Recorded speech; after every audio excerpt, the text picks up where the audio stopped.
Same chapter. God is universal spirit.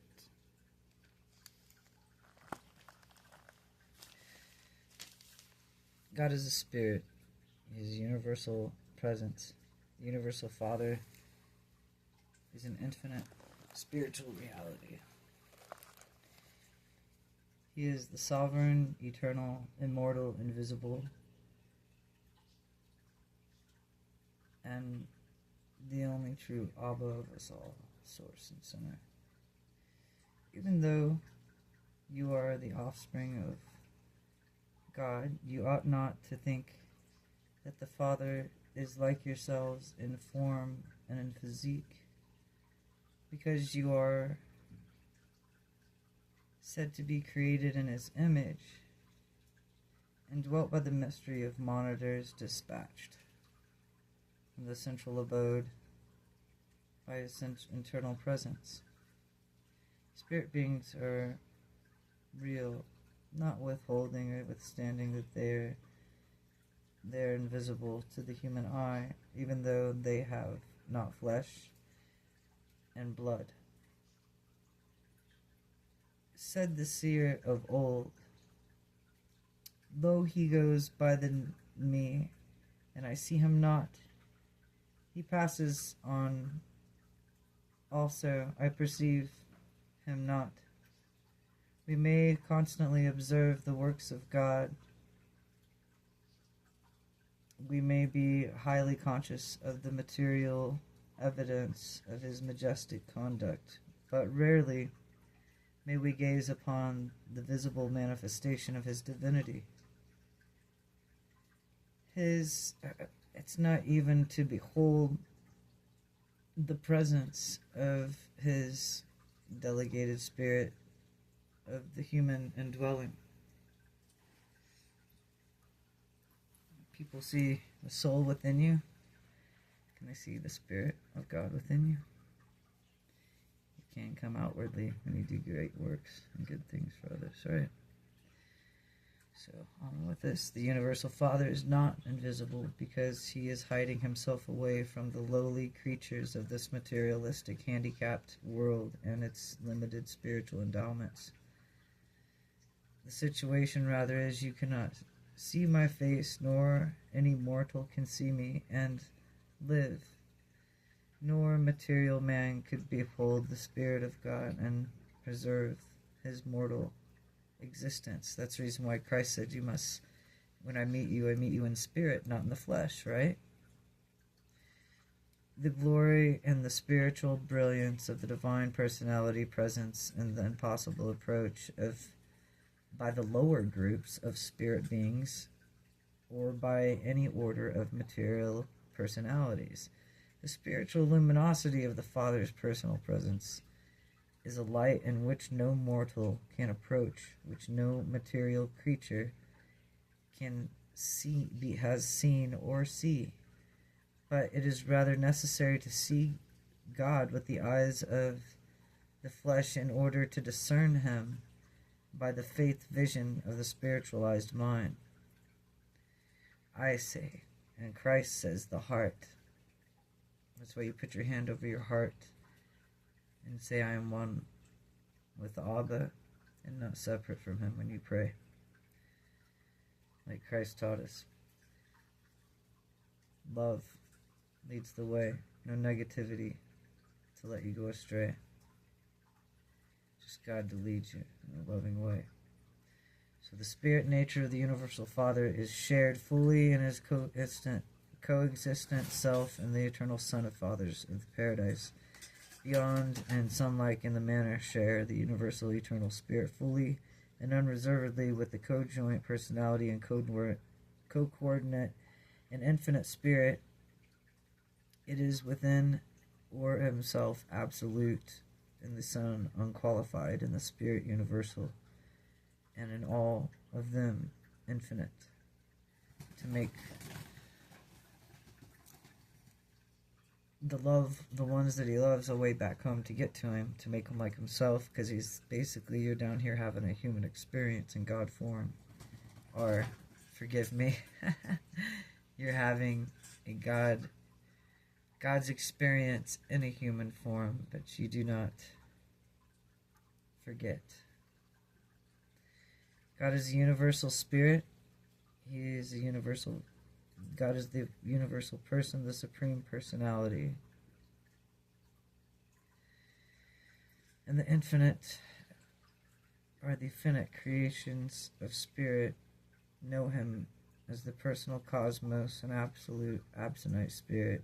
Only the levels of infinity are absolute, and only on such levels is there finality of oneness between matter, mind, and spirit. And in the universes, God, the Father, is the potential, the overcontroller of matter, mind, and spirit.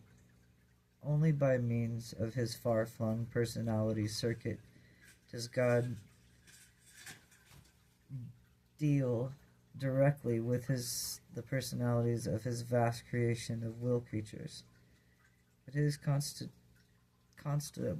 and contactable outside the paradise, and only in the presence of his fragmented entities with the will abroad in the universes, the paradise spirit that indwells within the hearts and minds of mortals of time, thereof fosters evolution of the immortal send, and surviving creature is of the nature divinity of the universal Father. But the minds of such evolutionary creatures originate in the local universes must contain divine perception and perfection by achieving those experiential transformations of spiritual attainment which are inevitable results of the creatures choosing to do the Father's will in heaven. That's one thing all of us that love Christ, love God, should pray that Father's will be done in us, with us, through us, around us, every day. It's one good prayer to start your day out with. Really quick too. Father's will be done. Abba. In the inner experiences of man, because God is that only good experience that man could have, is love, for God is love. In the inner experience of man in the mind and the joined matter, such material links cannot survive mortal death. The technique of survival is embraced in those adjustments of the human will that should be for the Father's will, of those transformations in the mortal mind, which in thereby a God-conscious intellect gradually becomes spirit-taught, and eventually spirit-led. This evolution of the human mind from matters of association of spirit union results in the transmutation of the potential spirit phases of the mortal mind into immortals, of the URANTIA realities of the immortal soul. In the mortal mind of subservient to matter is destined to become increasingly material and consequently to suffer eventually personality extinction. So, being down here in the material too long, you suffer personality extinction because you chase just the material and you have no spiritual mind, and that is, as they say, dead in spirit. So we do not want that for anybody. We do not want you to dive so far into material that you have personality extinction of your mind, and yield to spirit is consequently to suffer eventually. And is the spirit destined to become increasingly spiritually, ultimately to achieve oneness with the surviving and guiding divine spirit, and in this way to attain survival and eternity of personality existence, because God exists within you as one. He never left you or forsake you. I come forth from the eternal. I have repeatedly returned to the presence of the universal Father, I know in all actuality of the personality of the first source and center of the universal Father. I know the actuality and the personality of the eternal and universal Father. And I know that while the great God is absolute, eternal, and infinite, He is also goodness, gracious, loving, kind. And I know the truth, the great declarations, God is spirit, God is love. And those two attributes, and most completely, reveals the true spirit of the God of all universes and in His eternal Son. Number 4, the mystery of God. The infinity of the perfection of God is such that it eternally constitutes Him mystery. And the greatest of all the unfathomable mysteries of God is the phenomenon of the divine indwelling of the mortal minds. For God dwells within you. The manner in which the universal Father sojourns with His creatures of time is most profound of all universe mysteries. The divine presence in the mind of man is the mystery of mysteries. God dwelling within us is the mysteries of mysteries. We love of all the earth, all the creatures, so Abba dwells within us. The physical bodies of mortals are the temples of God. Notwithstanding that the sovereign center and the sovereign creator's sons come near the creatures of their inhabited worlds and draw all men to themselves, though they stand at the door of consciousness and knock, as Christ says, and delight to come in to all those who will open the doors of their hearts. Yes. Although, open your heart today, never to go astray.